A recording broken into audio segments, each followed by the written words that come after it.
what is a freak off. The freak off essentially was something that Cassie said she learned about through Sean Combs about a year into their relationship. He described it as voyeurism. He had everything to do with what she was wearing. She said she would buy outfits from sex shops and see which one he wanted her to wear. And then inside the actual hotel rooms, their apartments where the freak-offs took place, she said that Combs was in charge of lighting. It began with candles. It then moved to studio lighting. They might say she's lying, but that's going to be a little hard to do with that video. Diddy's family showed up again in court with a determined look at the start of the day, but his twin daughters, Jessie and Delilah, walked out of the courthouse looking downcast, barely saying a word.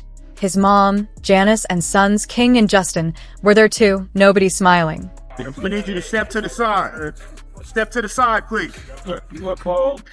You smile. How are you guys feeling? How do you feel today? Step to the side, please. Watch out, watch out. Watch your butt. Big great. How can you evolve it today? Congratulations at NYU check. Give us a little space. Give us a little space. Give us a little space. Golden Nation. Nice little you smile. Nice. That's Step to the side, please. feel like we let guy thinking about his great stuff. Yeah. Keep us a little Watch space. out, watch out. Give us a little space, please. Oh my, sorry about that. Give us a little space. Here. Oh, Chuck it in again. Guys, oh. Boss down down. When you guys, he's burning it. Back up. Back up. Push you like got a white quiz right at it. Yes, possible tonight. Hey, man, Sean, man, be good, bro. Okay. Charlie. Let's break it down. Cassie, Diddy's ex-girlfriend, gave some intense testimony. She told the court that Diddy used to threaten her. He said if she didn't do what he wanted, he'd release private videos, what she called freak-off videos. Basically, they were graphic videos involving her and other people. And she said he used them to scare and control her. Prosecution's star witness taking the stand, but it was more than that. It was how Cassie took that stand. You could hear a pin drop when those doors opened, and a visibly pregnant Cassie Ventura walking past a man she had not seen in 6.5 years. A man she says violently abused her for a decade. A man the prosecution said trafficked her. Well, she sat across from him, placed her overcoat behind her, turning her body slightly toward the jury, rubbing her pregnant belly throughout her testimony. Diddy, well, he was more fidgety than he was the day before. He was passing notes. He pushed himself away from the defense table and largely sat like that. They never seemed to make eye contact with one another, not even after she was crying about having loved him once and planning and participating in these freak-off sex parties because she feared him and she wanted to make him happy, but feeling worthless, feeling disgusting because she didn't want to do it. Now, with each moment, the testimony became more and more graphic. Her delivery, though, it never changed. It was, matter of fact, steady, calm. At times, she was even critical of herself, walking us all through how a 10-album record deal came over a 10-year period of abuse and sexual humiliation. And once you hear Cassie's testimony, you'll understand why the courtroom was so tense. That's what's going to happen. That video is arguably the most important piece of evidence because it sets the stage when we're talking about coercion or fraud or force. Question from Angelina. How old was Cassie when they first started dating? I think she was 19 years old. So you're talking about a 17-year age difference. That's important. I think that's an important factor if you're talking about power and control, right? Yeah, absolutely. The fact that he's older and obviously has much more power. Anyway, Sure Williams asks, what kind of time is Diddy facing if he's found guilty? That's a huge deal because prosecutors are trying to prove Diddy used force or threats, also known as coercion, and saying, do what I want or I'll leak this video sounds a lot like coercion. But the thing is, Cassie didn't say, Diddy said do this or I'll release the video. She didn't connect the threat directly to her actions. If she had, the case might be a slam dunk. So far, she hasn't closed that loop. It's still a little unclear, and that leaves the jury guessing. Still, the idea that he held that kind of power over her, that's not nothing. We know he did this to women before her, namely Kim Porter, who just so happens to have suspiciously died before allegedly writing a reveal on Diddy's dark side. What makes him unique, though? Sure, but is that what he's doing? Is he running an entertainment and fashion industry, or is he running essentially a criminal organization? By the way, we have a poll up right now. You can participate in it. Do you think Cassie Ventura was a victim or partner in this? Ready for this? 82%. Well, this doesn't make sense. 82% say yes. I don't know if that's yes to, I think we need clarification. 82% say victim or partner. We'll get a clarification on that. By the way, right now. But that's my answer to that question. Oh, okay. 82% say victim. 82% say victim. Maybe based on we're reporting on the testimony right now. Yeah. I mean, I think she is a victim if the allegations are true, but also she is involved in some of the criminal act. I mean, she's getting those prostitutes, right? She's making payments to them, allegedly. She's having them come. So she's involved in some of the alleged criminal activity. And that's an interesting point that wouldn't just apply to her. Other people in his orbit might be some combination of victim and co-conspirator. But you know what? That video changes everything, because the argument would be, what do you think happens if she says no? Yeah. What do you think happens if she says, I'm not in the mood for a freak off tonight. I'm not going to pay the dancer. That's what's going to happen. That video is arguably the most important piece of evidence because it sets the stage when we're talking about coercion or fraud or force. Question from Angelina. How old was Cassie when they first started dating? I think she was 19 years old. So you're talking about a 17-year age difference. That's important. I think that's an important factor if you're talking about power and control, right? Yeah, absolutely. The fact that he's older and obviously has much more power anyway. Sherry Williams asks, what kind of time is Diddy facing if he's found guilty? Now, prosecutors had other testimony from Cassie that was disturbing. She described being humiliated and said she didn't want to be involved in these freak-offs at all. She even said she brought it up gently with Diddy because she didn't want to make him angry. That shows fear, but again, it's not just about how she felt. The jury needs to know what Diddy said or did to pressure her. You know how Albie Shore, he came out saying that Kim Porter death needs to be looked into? I think that Al being his ex-wife, he have every right knowing about the stuff that came out about Diddy and what he was doing. You understand what he has done in the past, and people have overlooked it. By him coming out and saying that he hoped that he could get her case reopened. There was a guy called John Paperwork, the Paperwork Party. They would put in an open petition to get Kim's case reopened.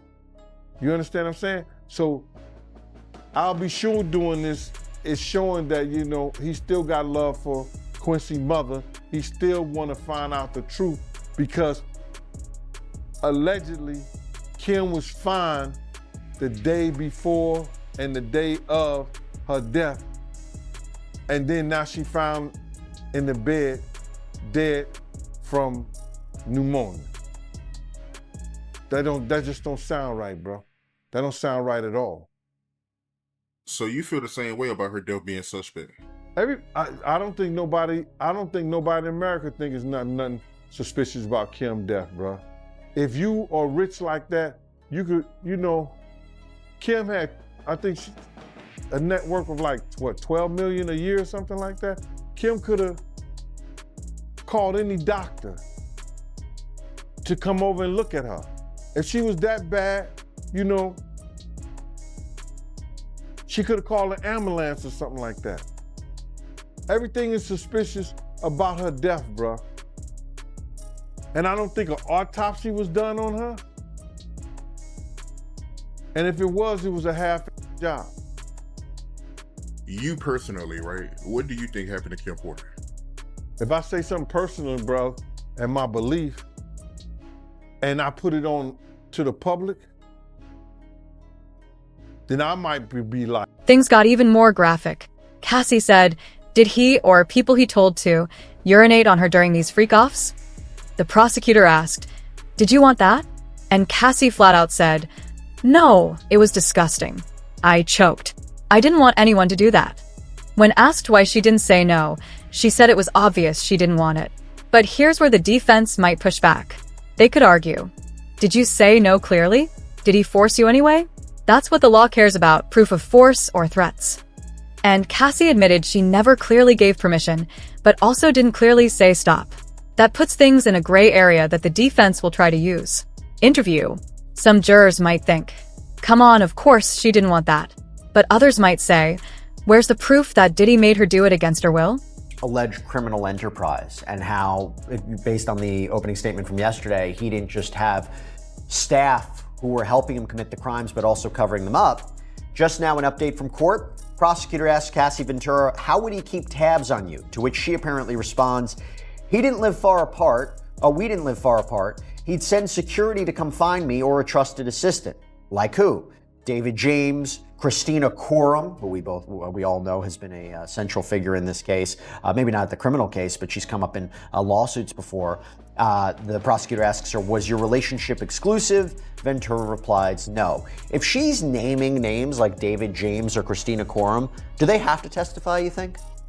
I don't think they have to testify, but I wouldn't be surprised if they did. I would think this is all planned out, that she's going to indicate some people and then the prosecution is going to bring them in later in the trial to verify, right? One thing you really want to do with a witness like this, the defense is going to say that she's embellishing. They might say she's lying, but that's going to be a little hard to do with that video, right? They can't just say she's a liar. But they're going to say she's exaggerating, she's embellishing, they're painting it a certain way because of the case. So you have to bring in these corroborating witnesses and whatever other corroborating evidence you have to verify what it is she's saying. So it would be very useful, for example, if she says, yes, David James came around to check on me on behalf of Mr. Combs, and then David James takes the stand and says, yes, I did that. Yeah. That would be helpful. The jury could go either way. Now, let's talk about domestic violence. Cassie said Diddy used to beat her badly. She once had to hide in a hotel for a week until her bruises faded. And we've all seen that video of him attacking her. That was brutal. Even Diddy's defense team admitted to the abuse. But here's the thing. This isn't a domestic violence case. It's about trafficking and coercion. So Diddy's team is basically saying, yeah, they fought, but it went both ways. They're even trying to show old stories where Cassie acted violently while high. Whether the jury buys that or not is another question. Interesting to see how they react and respond to the alleged victim, Cassie Ventura, because she is expecting her third child and is clearly pregnant. So how jurors will kind of see that or visually how they take that into consideration, we don't know. But really, they're supposed to make sure that they stay fair and impartial and pay attention to the facts, which is something even the judge warned them about before they were official jurors. Diddy maintains his innocence against all charges brought against him. Cassie, the prosecution's key witness in the case against the embattled mogul. The defense acknowledged that the videos of alleged freak-offs will be shown, but that those videos, they said, didn't come from the government's investigation so much as it came directly from Cassie's phone. But they were essentially trying to raise doubt about why did she hold on to these videos, and again making this argument that this case is about love and infidelity and money. But the prosecution is saying, no, you will hear from witnesses that will tell you that they were abused, they were kicked, they were punched, they were coerced to taking drugs and to performing sex acts. So this is only the beginning. The 38-year-old singer said to get emotional on the stand as the prosecution brought up this disturbing security footage CNN uncovered of Diddy beating Cassie in a hotel. Many people have seen that 2016 video of Sean Combs assaulting his then girlfriend, Cassie Ventura. And the defense said, listen, what you witnessed was wrong. It was inhumane. It was horrible. But that was domestic violence. And they said that is not criminal enterprise. That is not racketeering. But both sides sort of making those compelling arguments and opening statements that for the prosecution, that he is guilty. For the defense, obviously saying that he's not guilty of these crimes that he's alleged to have committed. Cassie's husband, Alex Fine, stepping out in support against the defense's wishes. The judge ruling he'll have to leave should an alleged 2018 Cassie accuses Diddy of comes up, after Diddy's lawyers noted they may call him as a witness, claiming he sent the rapper a threatening text over the alleged incident. We know that according to previous hearings, she could be on that stand for 2 to 3 days. Some jurors might think, come on, of course she didn't want that. But others might say, Where's the proof that Diddy made her do it against her will? How were these freak-offs orchestrated? So Cassie kind of walked the jury through what her role was in the freak-offs and how she said that Combs had choreographed them. He was the director in charge. And what she described was that these freak-offs lasted from 36 to 72 hours. The longest one, she said, lasted 4 days. And through that period, she said her role had evolved from initially Combs setting up the first one to then it becoming essentially her job. These freak-offs, she said, were occurring weekly. And what she was responsible for was finding these escorts, using Craigslist, some of these other escort services, helping them travel to certain locations from Miami to Ibiza, to New York, to LA, to Las Vegas, and that she worked with Combs's business travel people in order to move people around, saying that they would project that they were potential employers and getting them to move. But she said that he had everything to do with what she was wearing. She said she would buy outfits from sex shops and see which one he wanted her to wear. And then inside the actual hotel rooms, their apartments where the freak-offs took place, she said that Combs was in charge of lighting. It began with candles. It then moved to studio lighting, that he was directing how they moved from each action of each sexual act in these freak-offs, and even the amount of baby oil that they were wearing. She said that he wanted them to be glistening, and so he would often encourage them to put on more baby oil. And then part of that testimony, she said, was that she had engaged and used numerous, including ecstasy, GHB, ketamine, cocaine, marijuana, and the prosecution showed text messages where before a freak-off, she is texting Combs asking, which colored pill do I take from your Louis Vuitton med bag? And he directed her with. And what's interesting is that the prosecution wants to show one of the freak-off videos to the jury. The defense doesn't want the media to see it, and it's unclear how the judge will handle it. Will it be played in a closed courtroom or shown only to the jury? No one knows what's on the video exactly, whether it shows Diddy forcing anyone to do anything. But showing it could change the jury's view of Cassie. Right now, they see her in court, pregnant and calm. If they see her in that old video, it might shift how they feel. It could be helpful or hurtful, depending on what it shows. Experts believe the case is more nuanced than we previously thought. Tell you that immediately, the moment she opened her mouth, you could see that Combs was listening intently to everything that she has to say, as well as those jurors. People know that she was that star witness, the key person in all of this. When you think about that civil suit that came out in 2023, that was settled the day after, she really is the person that connects all the dots. When you look at the indictment and you look at some of the charges, she's the one talking about the freak-offs and what was involved and how she had to act. The prosecution is asking her questions to show that she wasn't in control. She said that Sean Combs directed everything from what she had on to the lighting in the room to how she was supposed to interact with the person that she was having sex with.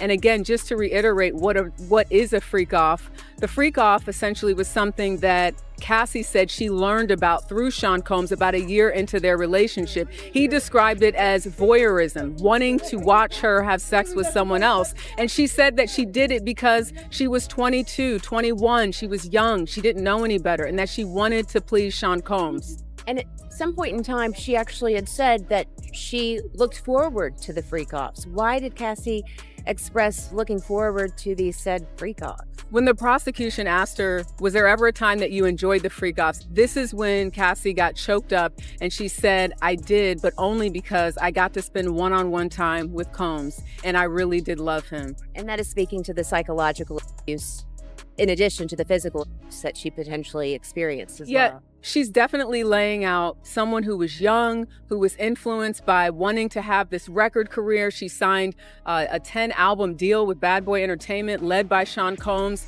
and basically describes being enamored by Sean Combs, loving him, not knowing about certain things sexually, and him sort of telling her, teaching her about that. And what you hear is someone that was young and she even said, you know, I was young, I was naive, I didn't know any better. Right after this testimony, something major happened to end the day. Cassie talked about the infamous 2016 incident at the Intercontinental Hotel. That's when Diddy beat her so badly, it went viral. She said she tried to leave a freak-off early because she had a premiere coming up. But between sessions, Diddy hit her. She said she ran to the elevator and was suddenly thrown to the ground. That moment reminded the courtroom and the world just how violent things had gotten. Now, People can't help but see the similarities between the allegations Cassie raised and the ones we heard about Diddy's treatment of Kim Porter. Heck, Kim was even mentioned in court on day 2. Going to be with someone in this music industry that was going to help her career, that cared about her, but quickly learned after the freak-offs that wasn't the case. And what I thought was also interesting is she said that after that first freak-off, she said she felt dirty. She didn't want to do it. And when she brought up the idea of having a conversation about the freak-offs in an email, which the jurors saw, she said she backpedaled in the email because Combs responded by saying, "I know, you don't want to do it." And she said, "Oh no, well, it's not that." But that was the beginning. That was in 2010, where she brings up in an email that she wanted to have a conversation about this. And in her words, she didn't want to do it, but she felt like she had to do it. So difficult to hear all of these details. And since taking the stand, Cassie has been emotional. What made Cassie emotional on the stand? I think what made Cassie emotional is having to describe the details of the freak-off and why she did it. When she talked about wanting to do it to please Sean Combs, that's when she broke down. Up until that point, she had just been answering the questions. She's a little soft-spoken at times, but that's when she got emotional. When she had to answer the question about if she enjoyed it, that's when she broke down, because she said, "I enjoyed being with Sean Combs." And she says, "I did it because it made him happy." What did the expressions of the jurors look like? The jurors are laser focused on what Cassie has to say. And that's to be expected, right? Because she is the person who will likely be on the stand, according to attorneys, for 2, maybe 3 days. She's the one that was in the relationship with Sean Combs for over 10 years. So she's got a lot to say, and she's just getting started. So yeah, prosecutors scored some points today, especially with the video threat, but it wasn't a full win. Not yet. The case still has big gaps, and it's up to the jury to decide if Diddy's power, his threats, and Cassie's fear add up to a guilty verdict. Stay tuned. This trial is far from over. Is sharing new details about her relationship with Sean Diddy Combs. While testifying against her ex in his sex trafficking trial, the pregnant singer, who is currently expecting her 3rd child with husband Alex Fine, reveals to the jury that there was actually an overlap for when she and the late Kim Porter dated the rap mogul. In court, Ventura says, per NBC News, that she and Combs first started their physical relationship when they went on a trip to Miami. It was when they returned home that they began spending more time together, though the relationship was, quote, not public for many years. Ventura adds that Combs didn't want it to, quote, look bad, but also knew it was because of his children and personal things like his family. When she was asked who he was with at the time, Ventura replies, quote, Kim Porter. Combs and Porter, who unexpectedly died in 2018, reportedly dated on and off from 1994 to 2007. With them becoming parents to son Christian, twin daughters Delilah and Jesse, and Porter's son Quincy,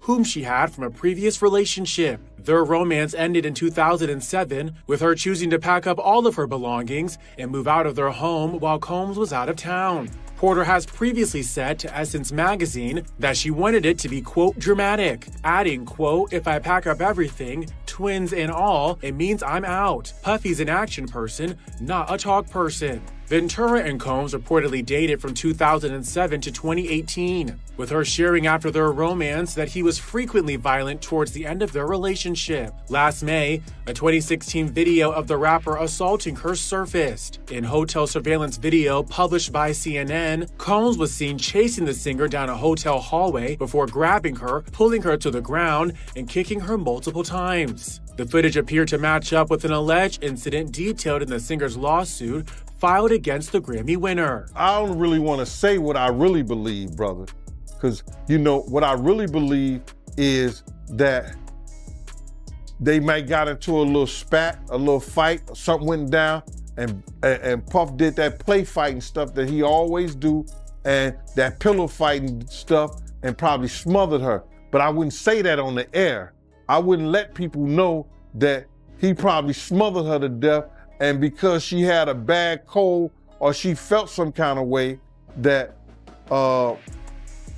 she died doing them having that play fight with the pillow fights and everything and smothered her. But I'm not gonna say nothing like that on the program because I don't want to get myself in trouble as far as saying that with him and say, oh, he said this and he said that. Nah, I'm just being facetious. I'm just being sarcastic that if, you know, in those type of realms and those type of things, because I'm never gonna say that he probably smothered her to death. I wouldn't do that. You know what I mean?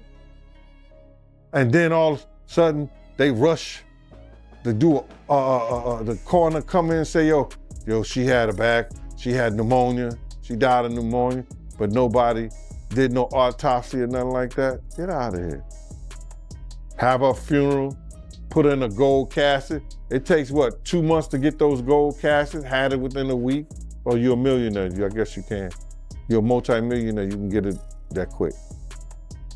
Then had somebody at the funeral home, had a bodyguard at the funeral home watching the dead body for 24 hours up until the funeral. Wow, I ain't know that. That's my first time hearing about that. But for the people that's not familiar with Diddy and Kim Porter relationship, can you let the people know a little bit about their relationship? Well, Kim was very spoiled. Kim, Misha, Sarah Chapman, and Tanisha. Not so more Misha, but it was Tanisha, Sarah Chapman, and Kim. They were all good friends. Puff and Misha was together first, over there uptown and everything like that.